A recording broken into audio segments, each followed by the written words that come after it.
Hi, my name is Lena. I'm from Guyana, and I grew up in a small village near the rainforest. This story happened when I was about 8 years old, living in our wooden stilt house with my mom, dad, and my uncle Raj, who had recently moved in with us after losing his job. Our house was old but cozy, built high off the ground to avoid flooding. My room was upstairs, facing the thick line of trees that bordered the back of our yard. I always hated that view. Even during the day, the forest looked dark and uninviting. One night, I woke up suddenly, not from a noise, but from the strange feeling that I was being watched. The room was quiet, except for the sound of crickets and the slow turn of the ceiling fan. I sat up in bed and looked toward the window, and that's when I saw it. A small, shadowy face peeking from behind the curtain. It didn't move, just stared. My heart dropped. I wanted to scream, but nothing came out. I jumped up and ran to my mom's room, crying. She woke up, confused and half asleep, and followed me back to my room. Of course, by then, the face was gone. She checked everything. The window was locked. No one was outside. She said I must have had a nightmare and tucked me back into bed. The next night, it happened again. But this time, the face wasn't in the window. It was inside the room. It stood near my dresser, short, child-sized, but wrong.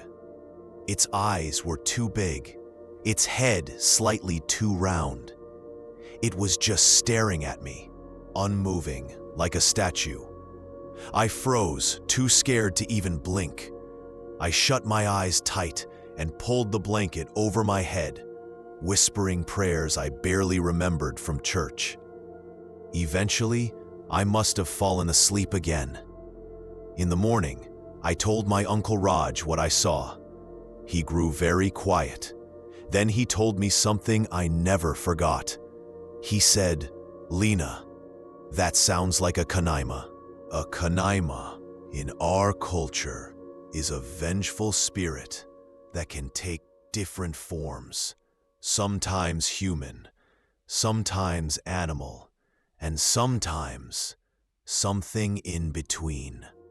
My uncle believed one had followed him from the interior after a trip he'd taken years ago.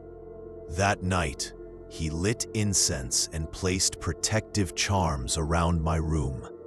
He even stayed awake in the hallway outside my door. Just like that, it stopped.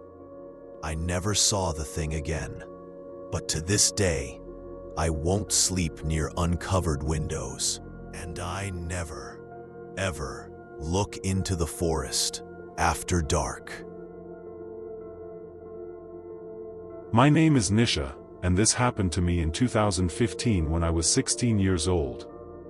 I lived with my parents and little brother in a quiet residential complex just outside of Pune, India.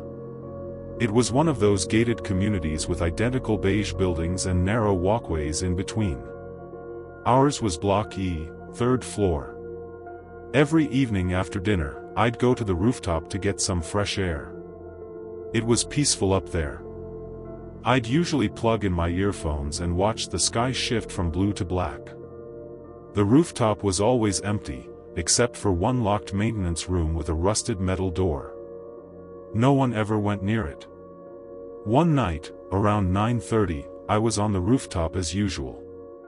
The air felt heavier than normal, and everything was unusually quiet. No barking dogs, no humming generators. Just stillness. I sat on the low wall at the edge, scrolling through my phone, when I heard a loud metallic clang behind me. I turned. The maintenance room door had swung open. It had always been locked. Always.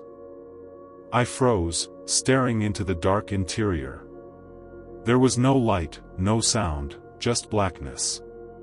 I told myself maybe the wind blew it open, though there wasn't any wind.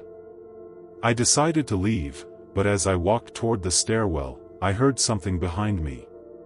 Footsteps. Slow and uneven. I turned again, and this time, there was someone standing in the doorway. A man.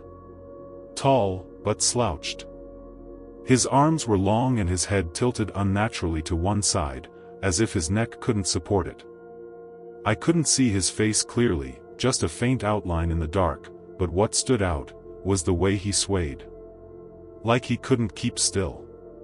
Like something inside him was glitching. He stepped forward into the light, and that's when I saw his face. His skin was pale and wrinkled like paper soaked in water.